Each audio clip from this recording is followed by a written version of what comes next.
Hello साथी, नमस्ते। राम राम। कथक नवीन sir द्वारा SSGD 2025 का प्रैक्टिस सेट का रिवीजन करने जा रहे हैं बहुत ही ज़बरदस्त तरीके से। सभी क्लास में आ जाइए साथी, आप सभी का स्वागत है। जो वीडियो बाद में देखेगा उनको भी बहुत बहुत स्वागत है साथी। डेली देखना, चैनल को सब्सक्राइब ज़रूर करना साथी अपना। इस चैनल में डेली वीडियो PDF डालूँगा, PDF टेलीग्राम की लिंक दे दूँगा उसमें डिस्क्रिप्शन में, और आप वहाँ से PDF डाउनलोड कर लेना। कथकली नृत्य कहाँ है, तो कथकली नृत्य से शुरुआत करते हैं। कथकली नृत्य केरल केरल राज्य का नृत्य है। कहाँ का ये? केरल राज्य का नृत्य है। कथकली कहाँ का है? केरल राज्य का नृत्य है कथकली। ये आकाश तत्व का प्रतीक है। इसमें कला के 5 रूप होते हैं: पेंटिंग, डांस, म्यूजिक, एक्टिंग। शास्त्रीय नृत्य कितने प्रकार के होते हैं? तो ये 8 प्रकार के होते हैं। पुस्तक कौन सी होती है शास्त्रीय नृत्य की? किसमें बताया गया कि शास्त्रीय नृत्य 8 है? तो भरतमुनि की नाट्य शास्त्र में बताया गया। भरतमुनि इसके लेखक है। फिर अपन जानते हैं सबसे पुराना शास्त्रीय नृत्य। सबसे पुराना शास्त्रीय नृत्य है भरतनाट्यम, तमिलनाडु का है। वर्ष कौन सा है? कथकली नृत्य कहाँ का है? मोहिनीअट्टम का है, केरल का है। कथक कहाँ का? यूपी का है। मणिपुरी मणिपुर का। ओडिसी का। सत्रिय असम का। कुचिपुड़ी कहाँ का है? आंध्र प्रदेश का। कृष्णा जिले के गांव कुशिलापुरम से ये कुचिपुड़ी लिया गया है। फिर आ जाते हैं अपन अर्थशास्त्रीय नृत्य छऊ पर। तो छऊ कहाँ का नृत्य है? तो छऊ 3 राज्यों में किया जाता है: मयूरभंज छऊ उड़ीसा, सरायकेला छऊ झारखंड, पुरुलिया छऊ पश्चिम बंगाल। फिर अपन आते हैं लोक नृत्य पर। लिम्ब लोक नृत्य कहाँ का है? नागालैंड का है। दूसरा नाम क्या है? नुरालिम। नागालैंड के अन्य नृत्य कौन से हैं? तो सोंग है, रेंगमा है, मोडसी है, बांस है, जेलियांग है। फिर आते हैं मिजोरम। कुल्लम, सेलम, खांटम। लम नृत्य आता है वो मिजोरम का है। तो कुल्लम है, सेटम है, चेलम है और खांटम है। फिर अपन आते हैं उड़ीसा। उड़ीसा का क्या है? गोटीपुआ है, पैका है, अरुणाचल प्रदेश। वांचो है, पासीघाट की है। ये कहाँ के? अरुणाचल प्रदेश के हैं। जाट जटिन विदेशिया बिहार के हैं। पंडवानी सुआ नृत्य छत्तीसगढ़ का है। रणमाले मांडो गोवा के हैं। अलीसा काटेपानी गुजरात के हैं। कर्नाटक के लांबी वीरगासे। अबे भारतीय संगीतकार MS सुब्बुलक्ष्मी। MS सुब्बुलक्ष्मी को भारत रत्न कब मिला? तो MS सुब्बुलक्ष्मी को भारत रत्न मिला 1951 में। भारत रत्न मिला। पद्म विभूषण 1975। रमन मैग्सेसे 1974। और UN में प्रदर्शन कब किया? 1967। पंडित रविशंकर का संबंध किससे है? भारत रत्न से है। बिस्मिल्लाह खान को भारत रत्न कब मिला? 2001। पंडित रविशंकर को भारत रत्न 1999। लता मंगेशकर। पंडित रविशंकर एक सितार वादक है।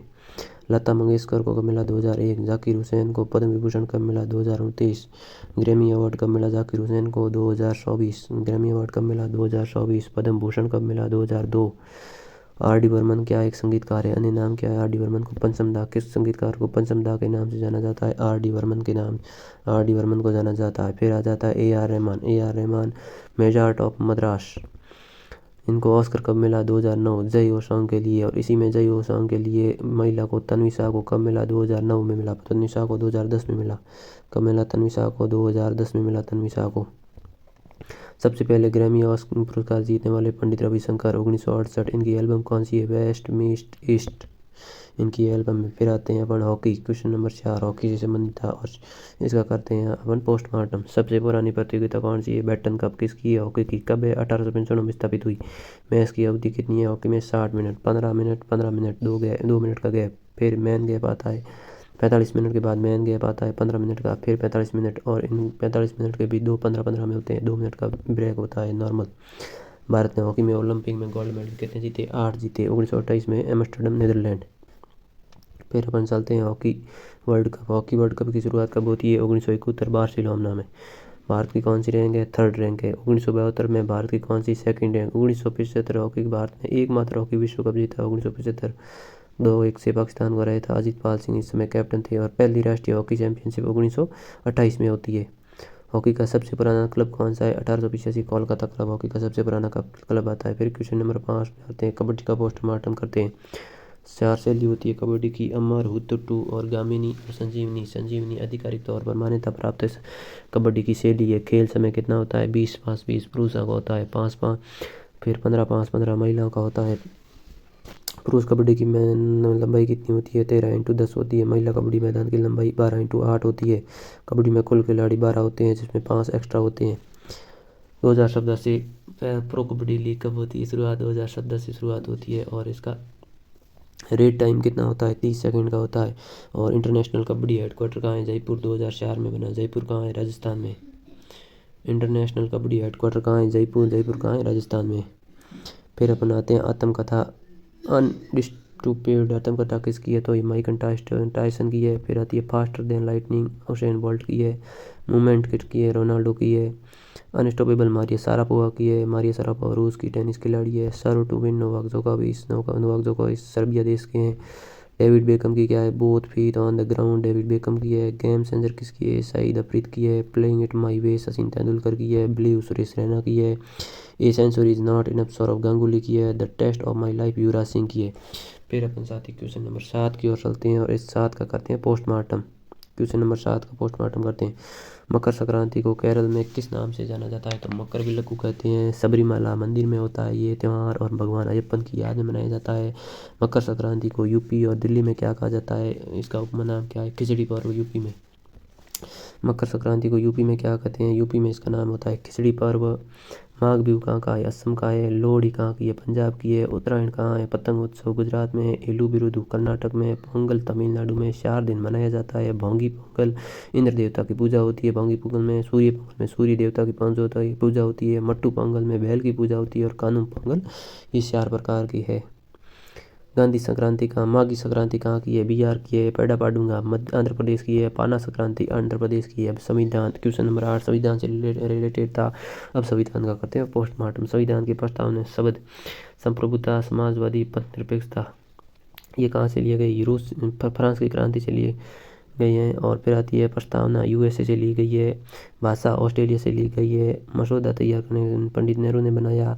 शुरुआती शब्द क्या है, हम भारत के लोग। प्रस्तावना का शुरुआती शब्द हम भारत के लोग। फिर आते हैं क्वेश्चन नंबर 9, राज्यों का गठन। हरियाणा राज्य का गठन कब होता है, 1 नवंबर 1967। उत्तराखंड का 9 नवंबर 2002। तेलंगाना 2 जून 2014। झारखंड 15 नवंबर 2000। 1 नवंबर को स्थापना दिवस 8 राज्यों का होता है और 4 यूटी का होता है। मणिपुर, मेघालय, त्रिपुरा, इनकी स्थापना कब होती है, 21 जनवरी 1972 को इनकी स्थापना होती है। फिर अगर सकते हैं क्वेश्चन नंबर 10। क्वेश्चन नंबर 10 क्या कहता है साथी, नागरिकता प्राप्त करने के कितने तरीके हैं, 5 तरीके हैं। निवास स्थान, वंश, पंजीकरण, प्रकटीकरण और क्षेत्र को शामिल करके।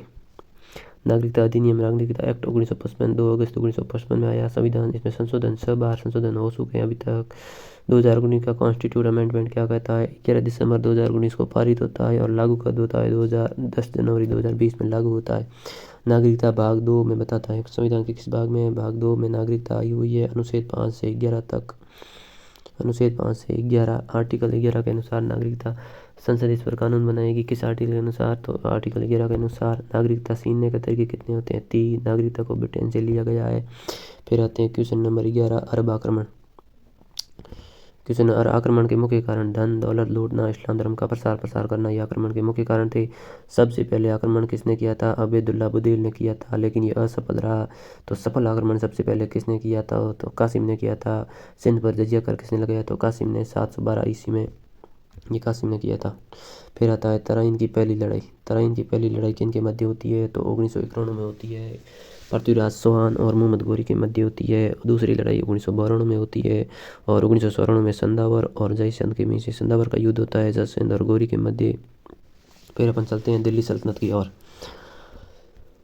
दिल्ली सल्तनत, गुलाम वंश, खिलजी वंश, तुगलक वंश, सैयद वंश, लोधी वंश, इनका क्रम याद रखने के लिए एक ट्रिक बताता हूँ। ट्रिक याद रखना, गुल खिले तो सुगंध लो, गुल खिले तो सुगंध लो, या गुलाब खिले तो सुगंध लो, गुल खिले तो सुगंध लो। गुलाम वंश, खिल यानी खिला खिलजी वंश, त यानी तुगलक वंश, यानी सैयद वंश, लोधी लो यानी लोधी वंश।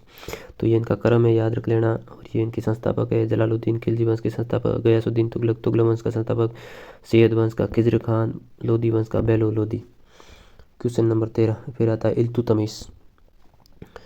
इल्तुतमिश का शासन 1211 से लेकर 1237 तक इल्तुतमिश ने शासन किया। चांदी का सिक्का इल्तुतमिश ने चलाया। तांबे का सिक्का जिसे जीतल कहते हैं इल्तुतमिश ने चलाया। दासों की आधिकारिक कुलीनता को सालिसा के रूप में स्थापित इसने किया। तुर्क सैलगान, लाहौर से राजधानी दिल्ली ये इसने बनाई। 2.5 दिन का झोंपड़ा इसने बनाया। फिर क्वेश्चन नंबर 14 इल्तुतमिश की बेटी रजिया सुल्तान पर चलते हैं। 1237 से 1240 रजिया सुल्तान दिल्ली की शासिका रही। इल्तुतमिश की बेटी थी। विद्रोह अल्तुनिया कैद किया गया किला मुबारक में से, और फिर प्रेमी इसके याकूत खान था। बहरम शाह का समय 1240 से 1242। इसे इल्तुतमिश की पूर्ववर्ती किसकी पूर्ववर्ती थी, तो बहरम शाह की थी 1240 से 1242।